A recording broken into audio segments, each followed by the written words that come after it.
वंदे मातरम। नमस्कार। जय श्री राम। बंधुओं भगिनियों, मैं इस अंक में पुनः एक बार जम्मू कश्मीर की यात्रा आपको करवाना चाह रहा हूँ।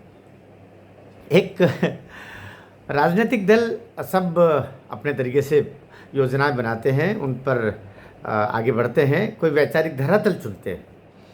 हर राजनीतिक दल का मतलब होता ही ऐसी राज करने के लिए कोई नीति बना करके और उस नीति तक कैसे पहुँचेंगे जनमत को लेकर के, उसके लिए राजनीतिक दल बनते हैं। लेकिन भारतवर्ष की 125 साल पुरानी पार्टी कांग्रेस का अपना वैचारिक धरातल जैसे कुछ है ही नहीं, या बार बार वो अपना धरातल ऐसे बदलती है जो पिछला धरातल बिल्कुल है ही नहीं। जैसे राहुल जी का अपन देखते हैं कि कभी वो त्रिकोण लगा करके और ऐसे शिव भक्त बनते हैं कि शंकराचार्य जी, पूजनीय शंकराचार्य जी भी उनके पीछे रह जाए, और कभी कभी अचानक वो ऐसा अपनी भूमिका अदा करते हैं कि लगता है कि इनको सनातन से घृणा जैसी हो, ऐसा हम कह सकते हैं। तो एक विचित्र है अभी कांग्रेस जैसा लग रहा है कि वो समझ नहीं पा रही कि उसको करना क्या है। अभी जो जम्मू कश्मीर में और भारतीय मतदाता भी ऐसे मज़े लेता है कुछ पार्टियों के। अभी कांग्रेस की अवस्था भारतीय मतदाता के दृष्टिकोण से तो मज़े लेने की है। जम्मू कश्मीर में 42 सीट लेकर के और नेशनल कॉन्फ्रेंस आई। नेशनल उसका मैंने अपने पिछले वीडियो में किसी में बोला कि फारूक अब्दुल्ला जी और उमर अब्दुल्ला जी को ये ध्यान रखना चाहिए कि आपकी पार्टी राष्ट्रवादी दृष्टिकोण से इधर उधर कभी हुई तो पहले तो आपके नाम के साथ में, पार्टी के नाम के साथ जो नेशनल शब्द है वही राष्ट्रीयता का पर्याय है। उसकी कॉन्फ्रेंस है, सबको मिला करके और अभिमत लेकर के चलने वाली पार्टी, तो उसका ध्यान रखें। और अभी जो उमर अब्दुल्ला जी चल रहे हैं, जो सरकार बनी है, उसमें कांग्रेस की अवस्था तो सचमुच मुझे हंसी भी चल रही है और आपको भी चल रही होगी कि वो 3 में रही ना 13 में रही। उसको जाजम पर बिठा करके और भोजन की थाली उसके हाथ से फिर अलग कर ली, और ये कहते हुए कर ली कि आप इस योग्य नहीं हो। कहाँ तो वो 38 सीट पर खड़ी हुई और 38 सीट में से भी 6 सीट जीती। 6 सीट भी वो सीट जीती जम्मू के क्षेत्र की जो जहाँ के उसके उम्मीदवार से भी मुस्लिम है।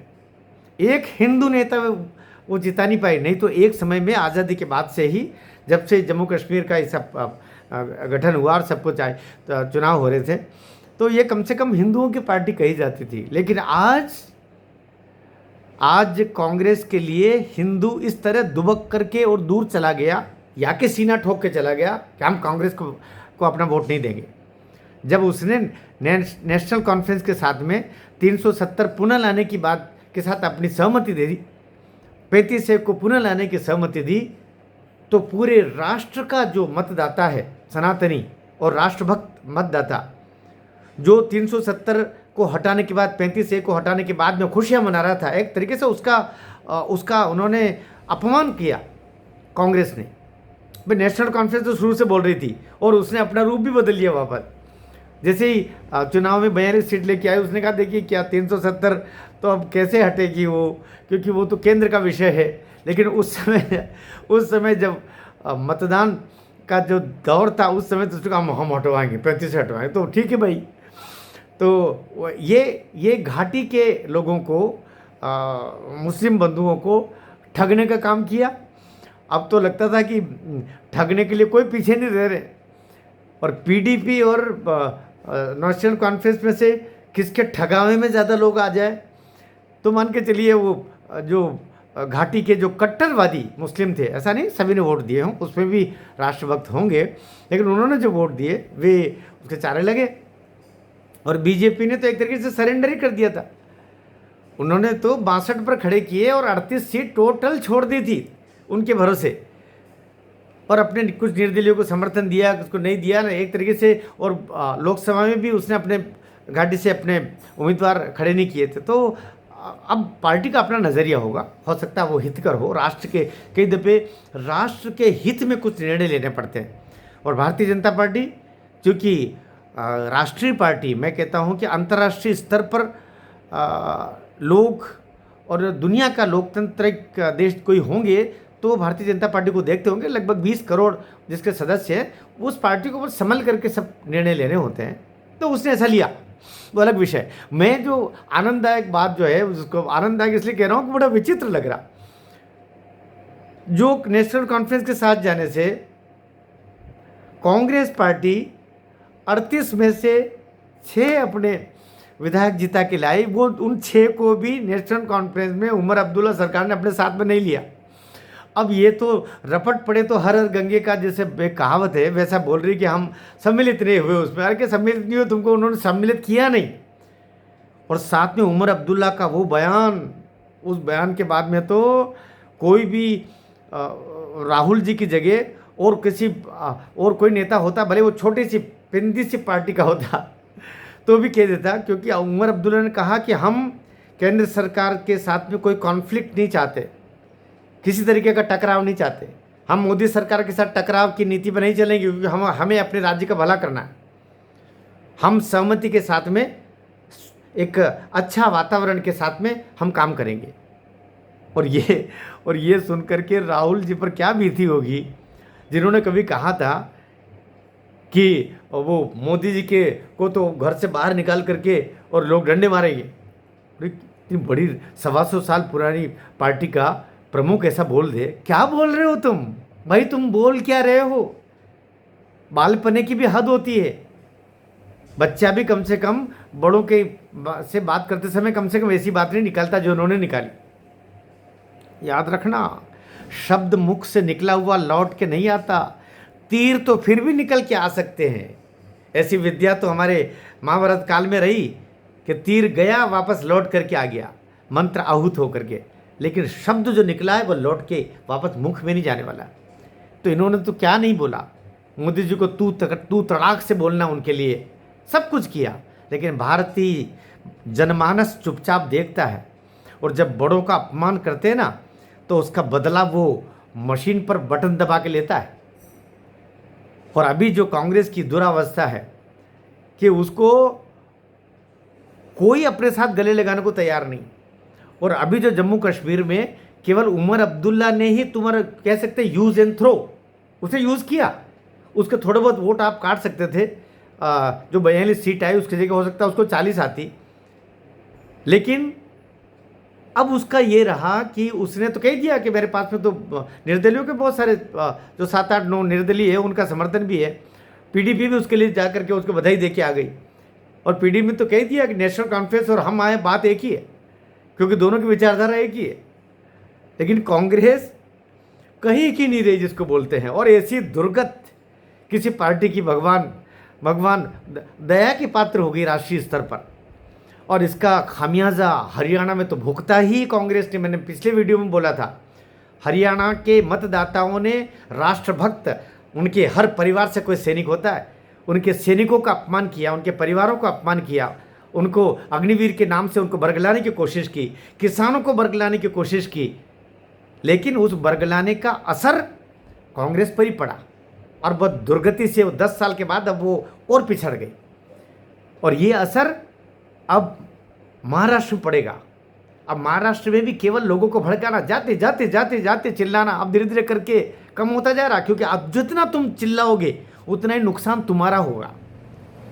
जब जरा सा हमारे एक उसने नेता ने पूछ लिया था संसद में कि आपकी जाति क्या है, तो बिलबिला के रह गए। तो केवल लोगों को ही भड़काओगे तो क्या जनता सब समझती है, और जनता जवाब देती ठक से, उसका जवाब बड़ा भारी पड़ता है फिर। तो महाराष्ट्र और झारखंड में जो असर पड़ेगा वो तो पड़ेगा ही पड़ेगा। कि कालांतर में कांग्रेस पार्टी के लिए नेशनल कॉन्फ्रेंस के साथ जुड़ के, जिसने खुलेआम कहा कि 335 है और 370 की हम बहाली के लिए प्रयास करेंगे, यदि भी अब वो मुकर गई, लेकिन कांग्रेस को जो नुकसान होना था उसके साथ जाने का वो तो हो ही गया। और अब उसकी अवस्था ये रही कि वो मुंह छुपाने को जगह नहीं। जब शपथ हो रही थी तो उस समय सब तालियां बजा रहे थे अखिलेश ताली बजा रहे, क्योंकि अखिलेश को तो सबसे ज़्यादा किसी को आनंद आया होगा तो अखिलेश को, शरद पवार को और कांग्रेस के जो तथाकथित इंडी अलायंस है उसके सारे लोगों को, कांग्रेस के अलावा सबको आनंद आया जब कांग्रेस पिटती है। तो ये विचित्र अलायंस है जिनका प्रमुख दल जब पिटता है तो बाकी सब खुश होते हैं। तो भारतीय जनता पार्टी के साथ स्थिति है दूसरी, भारतीय जनता पार्टी बलवती होती तो साथ के जितने भी बंधु हैं अन्य दल वाले वे खुश होते हैं, क्योंकि राष्ट्रवाद शक्तिवान बनता है। तो बड़ी विचित्र स्थिति है, उस विचित्रता का आनंद लीजिए। और फिर ये जम्मू कश्मीर सरकार, उमर अब्दुल्ला जी को अच्छे से पता है, उनके पास पंख लगे हैं, लेकिन अगर वो उतने ही उड़ पाएंगे जितना उपराज्यपाल उनको अनुमति देगा। जो दिल्ली की सरकार है, जो जम्मू कश्मीर की सरकार है, एक जैसी केंद्र अधीन है, उपराज्यपाल जो करेंगे वही है। आपको एक चपरासी का ट्रांसफर करना है तो उपराज्यपाल जी की सहमति लगेगी, और दिल्ली से और 72 व्यवस्था जम्मू कश्मीर की करके रखी है संवैधानिक तरीके से कि आपकी सभी सभाओं में, सभी बैठकों में एलजी का अर्थात तो उपराज्यपाल का भी प्रतिनिधि होगा। और आपको जरा से भी कोई नीतिगत कुछ करना है तो 2 दिन पहले आपकी फाइल उपराज्यपाल के पास जाएगी और वो तय करेंगे कि हाँ ये करना है कि नहीं करना। तो एक तरीके से मुख्यमंत्री को भी उप मुख्यमंत्री जैसा बना कर छोड़ दिया। बहुत ऐसी अवस्था। इस बात को लेकिन उमर अब्दुल्ला जानता है, क्योंकि आज से जब 5 अगस्त 2019 को जब ये जम्मू कश्मीर का अलग और 370 ख़त्म होना, 35 से हटना, ये सब हुआ था, उस समय तो लग रहा था कि नज़रबंदी हो गई और राजनीतिक ख़त्म। लेकिन आज उन्होंने धैर्य रखा, थोड़े राष्ट्रवाद के स्वर भी मुखरित किए। अब उनके समझ में आ रहा होगा धीरे धीरे, और बाकी लोगों के भी, जम्मू कश्मीर के बाकी राष्ट्रवादी बंधुओं को भी अब ये समझ में अच्छे से आ रहा होगा और आना चाहिए। अरे 90 लाख करोड़ रुपए तुम्हारे लिए खर्च किए और बदले में तुमने 90,000 वोट भी बीजेपी को नहीं दिए। यार शर्म भी करो ज़रा। हाँ, कश्मीर घाटी वालों, ऐसा मत करो भाई। आखिर तो ये ऋषि कात्यायन हमारे ऋषि मुनियों की धरती है। मेघदूत की रचना में कश्मीर का उल्लेख है। कवि कालिदास का हृदय वहाँ पर कहीं विचरण करता रहा है। तो थोड़े राष्ट्रभक्ति के रंग में रंग जाओ, बहुत हुआ। नहीं तो तुमसे अभी तो लद्दाख ही अलग गया, जम्मू भी अलग जाएगा, और फिर न जाने कितने कितने और तुम्हारे टुकड़े होंगे। लेकिन टुकड़े से भी रहेंगे भारत सरकार के और भारत अभिन्न भारत के साथ ही, भारत माता के ही तुम बेटे कहलाओगे सदैव से। बल्कि तुम्हारे साथ बहुत जल्दी जो अभी पाकिस्तान ऑक्युपाइड जो कश्मीर का हिस्सा वो भी जुड़ेगा। वो तुम तो भाग्यशाली हो कि तुम पहले से भारत के साथ में हो, भारत माता के बेटे हो। अभी वो आने को लाला ही थे, पीओके के लोग लाला ही थे कि हमको जल्दी जल्दी भारत के साथ ले लो। क्योंकि स्वर्ग के साथ जुड़ना कौन नहीं चाहेगा, खुशहाली के साथ जुड़ना कौन नहीं चाहेगा, आनंद के साथ जुड़ना कौन नहीं चाहेगा। आपके बच्चे अच्छे स्कूलों में पढ़े, अच्छे कॉलेजेस में पढ़े, दुनिया के मुकाबले पर आकर के वे एपीजे अब्दुल कलाम जैसे आपके बच्चे भी आदर पाए, सम्मान पाए। इसलिए आपकी संतानें लादेन का रुख न करे, एपीजे अब्दुल कलाम का रुख करे। ये मोदी जी चाह रहे हैं, ये राष्ट्रवादी भाजपा सरकार चाह रही है, तो उस ओर जुड़ेंगे। और ये जो दुर्गत हुई है बहुत जल्दी, क्योंकि फारूक अब्दुल्ला से उमर अब्दुल्ला का स्वर और विज्ञान सम्मत है, आधुनिक है, और वो विदेशों में पढ़े हुए, वो जानते हैं कि दुनिया के साथ चलना है तो भारतीय जनता पार्टी के साथ चलना होगा। तो बहुत आनंद की बेला है।